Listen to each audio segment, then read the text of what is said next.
Well, the fight against the state's coastal erosion isn't over, but Governor John Bel Edwards saying today progress has been made. Sabrina Wilson has more on that and the Coastal Protection and Restoration Authority's draft spending plan for the new fiscal year.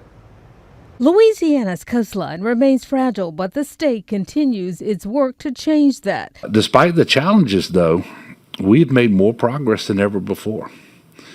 And that is objectively true. I mean, it's just irrefutable. Governor John Bel Edwards appeared before the Coastal Protection and Restoration Authority for its final meeting of the year and his final time as governor. The number of projects, the size of projects, the amount of funding, and so you all have shepherded and invested more resources in coastal protection and restoration projects than at any other time in history.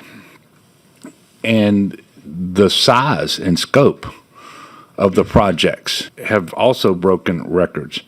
And I think together we have shown that we can live up to that $1 billion per year pace of construction that's called for in the master plan. Barrier islands, marshes, and swamps reduce storm surge from hurricanes and aid in reducing flooding. And during the meeting at the State Capitol building, the CPRA released a draft version of its spending plan for fiscal year 2025, which will begin July 1st, 2024, and run through the end of June in 2025. It includes design, engineering, and construction of 121 projects and the ongoing operation, maintenance, and monitoring of an additional 190 completed projects across coastal Louisiana. The total expenditures we anticipate at $1.68 billion. This, as I mentioned earlier, is the largest amount that CPRA has ever had for funding of coastal projects. We know that there's additional work to be done. And I'm Sabrina Wilson, Fox 8, Local First.